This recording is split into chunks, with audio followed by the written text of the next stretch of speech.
Thank you a lot, the Tattoo. Welcome to Bloodstained, Curse of the Moon. This will be an 80% no OoB run. That means the only glitch in this game will not be used. That's an auto bounce, so there we go. We will start a new game of this insane Castlevania-like games, also made by the same guy who made the Castlevania license. Let's play just in normal mode, and we'll play as veteran because we are not casual, we are speedrunners. The thing that's changed is basically, if you're not used to Castlevania stuff like being pushed back in the void by an enemy, this is basically preferable to play in casual, but here we are speedrunners. So here we go for veterans. And if we are ready for the timer, it will start when I will begin to move. So first of all, there is the story of the main, it was Zangetsu, but this is the only things we have to know. He slay demons basically. So here we go in 3, 2, 1, go! And here we are in this awesome game with full of crazy good music.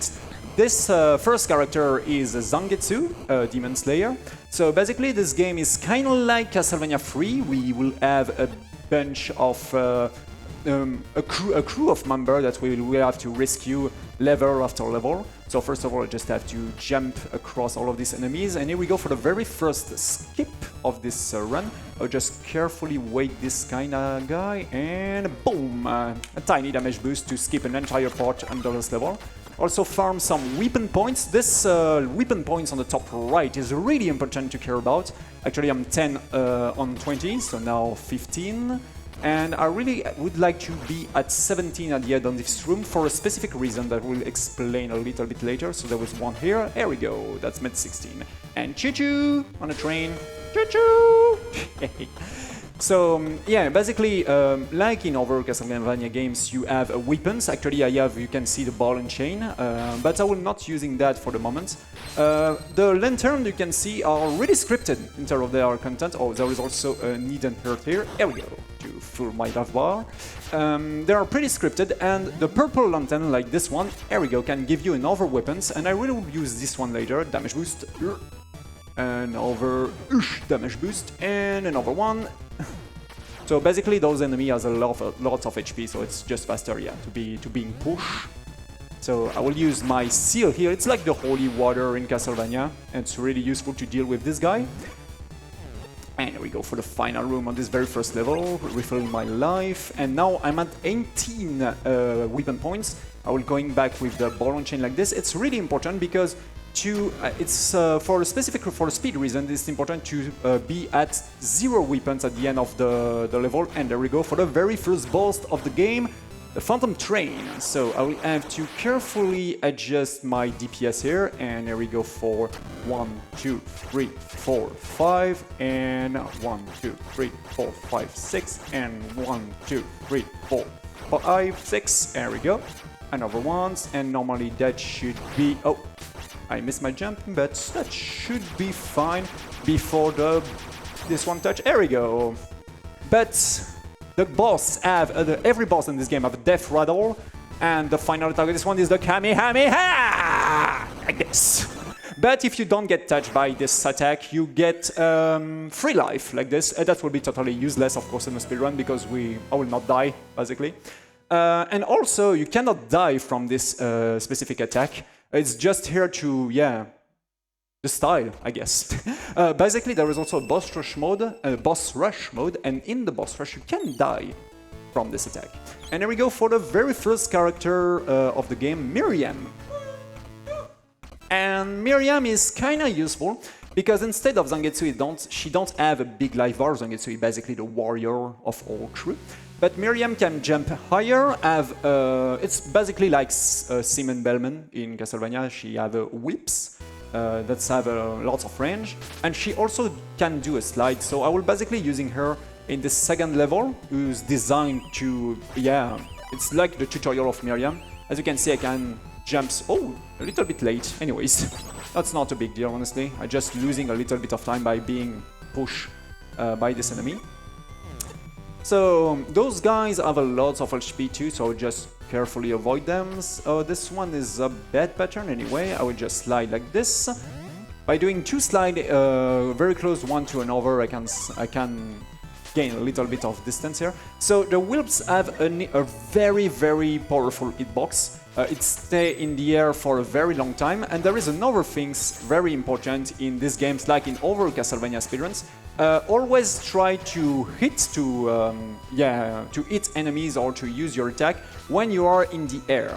Because if you are on the ground, if you stand on the ground, and if you attack, you will stop. So here we go for another speedrun strat. I would just going for, here we go, some damage boost here, because it's take a time to take care of those guys.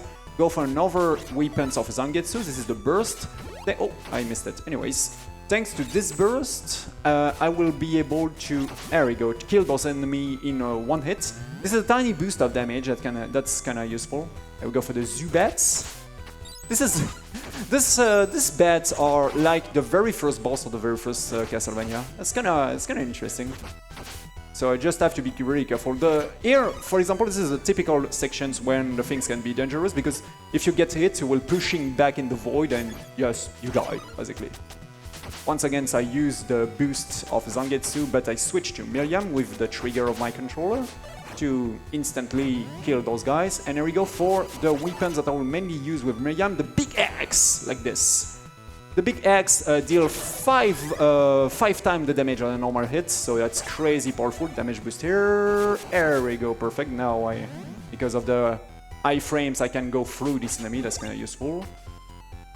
I'm already at 30 weapon points, so that's really important. So yeah, I didn't explain. It's if I still have some weapon points at the end of the levels, I will that will make extra points, and that's lose time. So this is why I always want to be at 0. So, with us, let's start to count in French this time. And 1, 2, 3, 4, 5, 6, 7, 8, 9, 10. And big X. Oh, I touched it, I think. That's fine, I have one extra one. I was a little bit too far, but anyways. And donc, and that's it. I have an extra one, but I will use it to be at 0. Be careful about the death rattle. And that's it. There will be a tiny moment before the next level, of course. We will cover another guy. So Zita2, if you have some donations. Absolutely. We have a $10 anonymous donation with no message, but thank you very much for that. We also have $5 from Killer Chair saying, "What a wonderful night to fight the curse. Good luck on the run, Etienne." Thank you very much for that donation. Thank you lots. I jump here because Zangetsu will stop in front of this tiny school, but I can jump across some sort of a loading time. That's win you a second. That's kinda useful. And we just get our next crew member. It's Alfred, the magician. So he have a very tiny life bar. He have a pole jump. He don't attack well, but he have crazy powerful magic like this fire. Yeah, this fire shield. That's kinda useful. There is a hidden. There we go. The hidden one here. So the lips of Miriam is also crazy powerful, and I will try to touch this enemy. There we go. 1 time, 2 times in only 1 hit, like this. You see. By using the whips at a certain timing, he quits the hitbox of the enemy, but we go into this hitbox. So because of that, I can hit him 2 times in only one shot. So that's really useful to deal with those enemies. Unfortunately, I missed this one. That's fine. Oh, the music of this game, especially this level, is crazy good. So I just used once again the slide to go here and recover my life, because this lantern always contains a hurt. And I will use the combination this time with the fire shield and Miriam. That's kind of useful to deal with those bats. Once again, using the magic when in the air to don't losing times. Yeah, the jump of Miriam allow me to get this stairs really early. But now let's use another magic of Alfred, the ice. The ice is really crazy powerful, as you will see. The javelin, I will just take care about this section, this difficult sections. Okay, that's a good pattern, I guess. Yeah, good ones. I just have to be careful about this one. Yeah, I just be careful here because the death here is yeah, a huge time loss, but everything is fine. So yeah, the ice javelin that I get from Alfred is crazy powerful. that's double the next damage you do on a freeze enemy. And if you do that to the next boss and using the axe, for example, the axe do 5 times the damage, so I double up that, that's make 10 times the damage, and this boss will take the double of damage on this head. So there is a possibility to one cycle him. I will try to do this one cycle. I'm kind of bad at doing it, but normally that should be fine. So I will just focus a little bit. Here we go.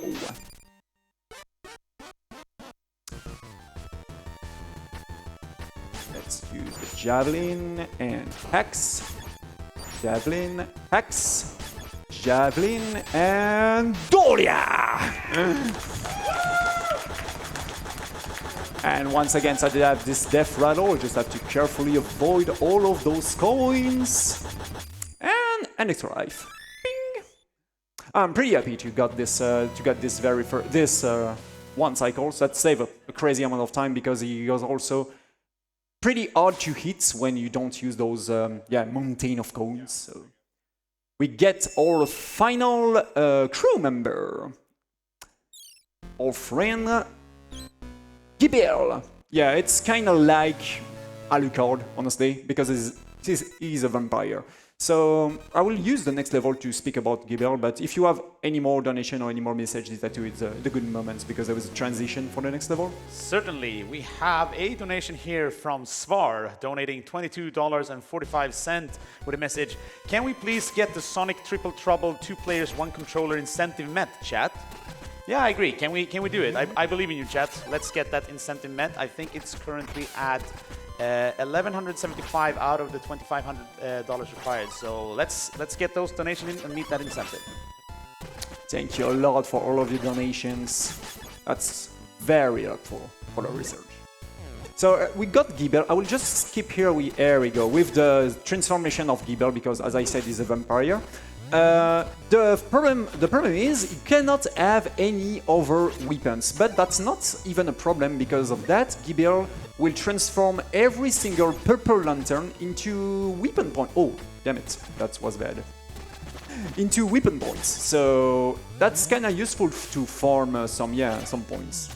So I just have to be careful about this wolf. There we go. Another one just here. There we go. So I transform myself into Gebel the vampire to, there we go, make some magic here instead of having another weapons. Very useful. Because, this is the very first level, this one, when weapons points are, really important, especially to win times. Because the bat transformations use a lot of energy, honestly, so I have to, but that's win a crazy amount of time because you fly, basically, so this is why I really use most of my magic now to use these bat transformations and the rest of the magics for the bosses. So let's go in here. I have many RNG enemy to deal with here. Those knights are, kinda RNG, so I hope they will be kind. I would just play safe and kill them. At a good level, I mean, when you go for an optimized run, you try to go through without killing them. But here it's, safer. So I will once again farm for the last, there we go, energy. The bonus that I take at the beginning of this room was an extend of weapon points. That's crazy useful as you expect. So now I'm full of weapons with 40 points. So I will just use that to fly higher. And I put myself, as you can see, at 26 weapon points. That's really important because I will use exactly 26 weapon points to deal with Slifer, the Sky Dragon. Oh wait, no, that's not him, but that's kind of like this dragon. So let's use once again the mighty combo of the Ice Javelin into Dolia. Yes, that was the first phase. So we just have to wait the second phase. So basically, he will be very, very, very angry with a lot of teeth. Oh my god, this is so scary. Dolia, and done. So basically, if you're an optimized DPS on this boss with the mighty combo of Javelin, of Ice Javelin and Axe with the crazy amount of damage that this combo does, this boss cannot do anything. So if you have any more message details, this is once again the good moment. Sure. We have a $20 donation from Hakira. Hello, ESA Marathon. Such a schedule for this. Thank you everyone involved in the events. Runners, staff, commentators, crew behind the scenes, and every viewer. Good luck, AEtienne, with this Bloodstained. Thank you a lot. Do you have time for another one? Oh yeah, you can go for it. This is crazy good music, so I will not speak. Great. So Atreus donates $25 saying, good luck with this super game, AEtienne. Let's go ESA and kick Alzheimer's butt. Thank you very much for this donation. Thank you a lot. So once again, going back to Miriam. Miriam and Gebel will be the two main characters of this run, honestly. There is also a possibility to don't save but kill your mates to make Zangetsu more powerful and play only with Zangetsu. This is the category that we call Zangetsu only that trigger another hand from this game. There is 6 different hands of this game. That's crazy good. A lot of content. So in this now we have all of the crew, so the levels begins to be a little bit harder. But I will just use, there we go. I touched the stairs here. When you are on the stairs, it's exactly once again like a Castlevania games. When you get hit on the stairs, you cannot get knocked back. And that's really useful to using that to stay on the same place when you have to take a hit, like I did. So, mini boss, but once again, I just have to use the mighty javelin and click, you're dead. Because if it's not a boss, when you hit an enemy that's freeze, he will instantly die. So once again, I use Gebel to farm weapon points, transform myself into a bat to go into this tiny shortcut. So this corridor is, kinda dangerous. I will take care about this by using once again the javelin. Follow him to touch this. There we go, touch this final enemy here. That's useful. I will wait this one to hit. I can also attack, as you can see, you doing a dash with the bat, using once again a lot of energy, but that's kind of useful to... oh, damn it, the things... oh no, signal. I would just pause the game a little bit. Anyways, I think the... ah, there we go. Just give me a moment. I think the dogs just... the dog just unplugged. I take the pause. There we go. I'm just after this moment. That's fine. Oh shit. Hey, that's not fair, Tiny Knight. I have some troubles here. So here we go for this next section of the run. I will pass to Alfred because we are at the boss of this boat. A mighty, demon. Oh, that was bad. Anyways, I want to use the big axe. I said. Anyways, we'll use that and boom, like this. I just have to be careful now because I did many mistakes, but that's fine. Once again, I pull my weapon points at 0. And here we go for the death rattle of this boss. And he will use the Falcon Kick, like this. And finally, Flash!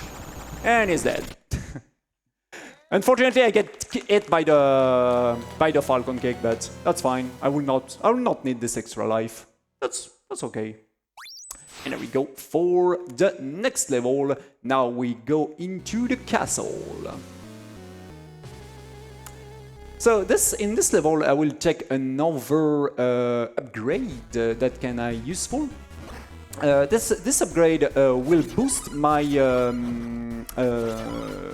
my standard attack, my classical attack.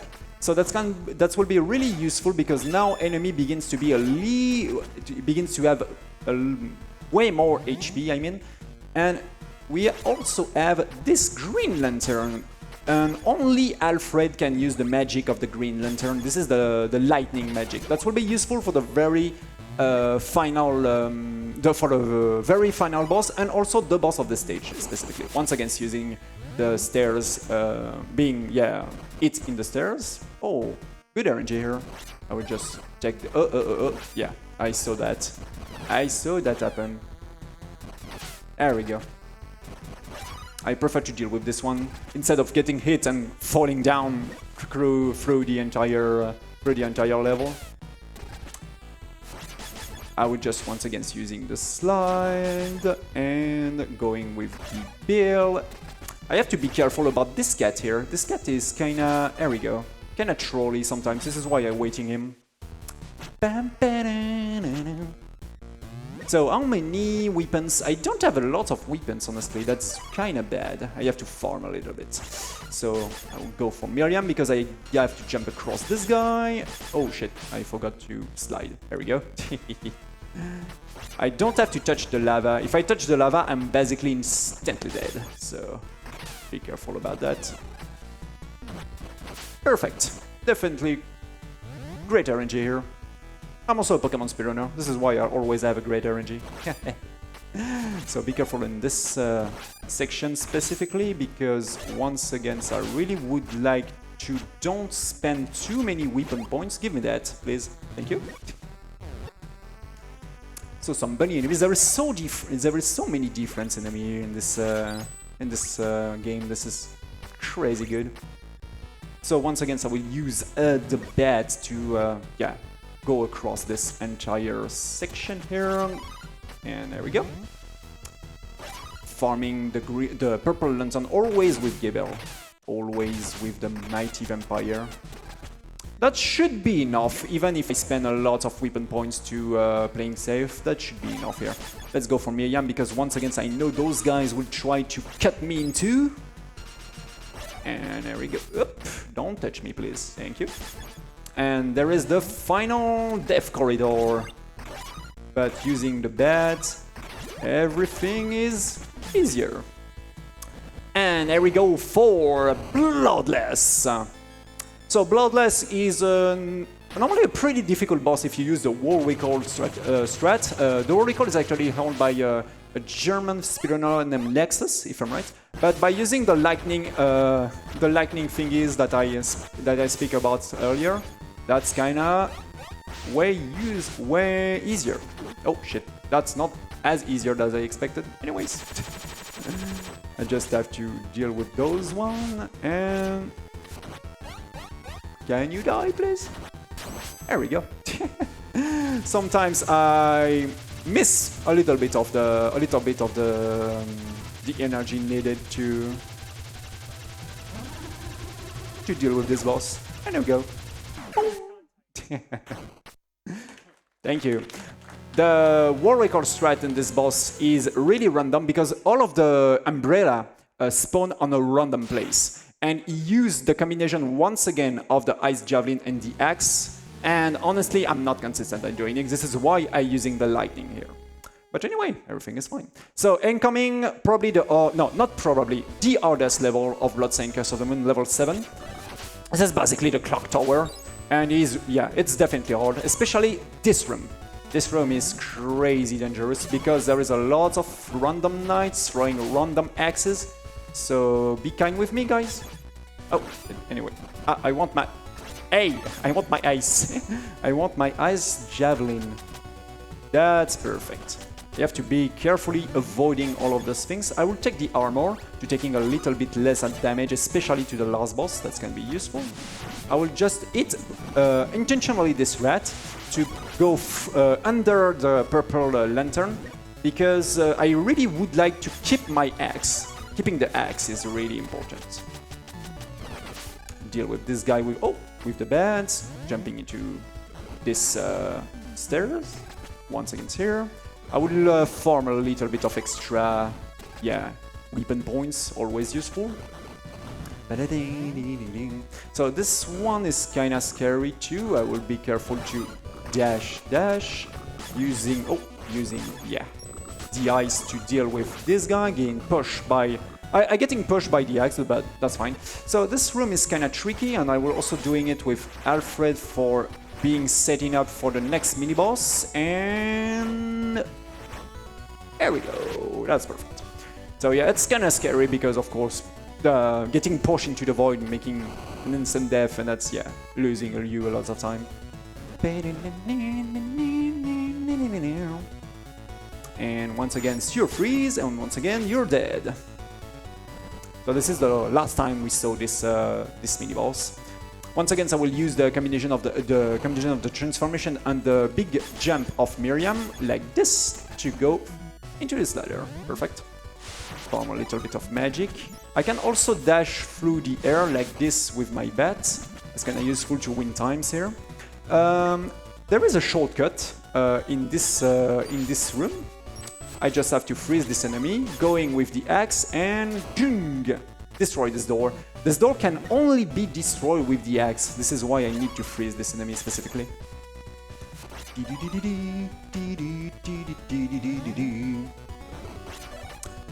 Once again, using the mighty bat to win all of this time. This room is really hard when you play this game for the first time, honestly. A lot of cycle, a lot of way to die, to fall. There we go. I once again jumped. Let's slide into it. Can you push me? There we go. That's good. Because those knights are a lot of HP, honestly. I will not deal with them. Let's go with some, once again, extra weapon points, because I need 30 for the, yeah. The next boss is basically a JoJo Bizarre Adventure big fan. As you will see. He's actually, as you will see, this is Batin. He was actually reading a manga. I think it's a JoJo Bizarre Adventure tom, just here. But now it's time to fight, sir. I just have to freeze you, and Dolia! Freeze you, Dolia! And freeze you, and Dolia, you're dead. But because he's a big JoJo Bizarre Adventure fan, he of course have, once again, a Death Rattle ready, and... Hurrah! And he's dead. And we are ready for the very last level of Bloodstained Curse of the Moon. Honestly, way easier than this one. So now this level is behind me. We can just go through the last ones. Oh, we don't know. It's kind of some mystery. But during we go through these mysteries, Itatu, if you have a message, that's definitely a good moment, because it's a run through the end. Absolutely. We do have a $5 donation from Bobson, and sorry for butchering this, but I feel très bon message here. And so that also goes to the Sonic 2-player 1-controller incentive. So yeah, everything going to that one makes it getting closer to being met. So get those donations in. I also just want to quickly plug the next run coming up. We will have a IKEA furniture building thing where you can donate $25 to give the participants various restrictions of your choice. So start thinking about those fun ideas now and get those donations in to make for a really entertaining run coming up. Anyway, back to you, Etienne. Thank you. As you can see, we can use the shield, the fire shield of Alfred that I recover to go through all of these bugs. So yeah, that's kinda useful to take those shortcuts here. So basically, oh, a life. I don't need a life. Yeah, I just need weapon points. And some health, that's good. Let's take this shortcut here, thanks to the beds. So it's just yeah, run and don't die in this entire levels. Once again, I have to go through this entire room using Miriam to jump here, here, here, and here. Going back to the beds, fly, just here. So let's see. Normally there is a way to manipulate this guy that will appear here to making use the Hadouken. And that's kind of useful to go, there we go, like this. Perfect. And now for this room, I will going back to Alfred, because the fire shield is kind of useful to, yeah, taking care about all of those frogs. Once again, another one. Always using the fire shield when you are jumping, because you don't stop when you hit. And if we want to know Indiana Jones, there is a bridge. And once again, I go for the Green Lantern here, the mighty magic of Alfred. Recover all of my life here, going into the bat to take a tiny shortcut here, and there we go. And there we go for the final boss of the run. Oh, again, let's go taking the one up here. The final boss of the run is Grimoire, the queen of demons, I guess. And for this very first phase, I will keep intentionally all of my weapon points to deal with her only with my normal attack. That's not the best RNG because I know with the positioning of this hand that I will go for the purple ones that will protect her a little bit. That's not great, but that's fine. Oh, now the bugs will go on the bottom. That should be fine. Perfect. And we are not finished yet because Gremory still have a final phase, of course, on the top of this incredible castle. No, why you break all of those glasses? That was so beauty. Yeah, this game is such a beauty, honestly. And once again, let's go for the lightning magics. I just have to wait. Oh, this is good RNG. The yellow ones, the yellow moons are good. I just have to wait for some drops. And oh, that's perfect. And now I just have to... Time!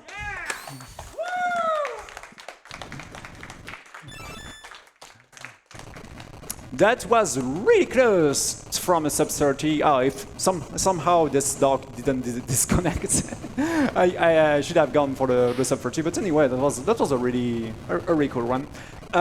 So yeah, Zangetsu, once again, the final boss have Death Rattle. She tried to kill everyone with a suicide attack, but fortunately Zangetsu just protect all of the mates and. I cannot handle it, and that explode. And basically, we did the normal mode, but there is also the nightmare mode, who's the following of this story, when you have to save Zangetsu, because he gets possessed by the power of Gremory. So, that was Bloodstained Curse of the Moon, an insanely good game, honestly. If you like Castlevania games or 2D games like this, is definitely a great pick. Before we go on, first of all, a big shout out to Bobby the Black Tastic. It's thanks to him I know this game. Thanks to him I buy this game. Thanks to him I play this game, and thanks to him I being a speedrunner of this game. And that's because of a run he did at ESA Winter 3 years ago. I was in the audience and I saw this game and said, "Oh my god, this game is so good." So thank you a lot. Check it out. The content of this guy, Bobby the Black Tastic, is a crazy good streamer. So that's all from me. Thank you for the audience to having behind me, and be sure to keep watching ESA marathons. Thank you for all of the donations, and Zeta 2, it's up to you. Thank you so much, AEtienne, for that fantastic run. That was really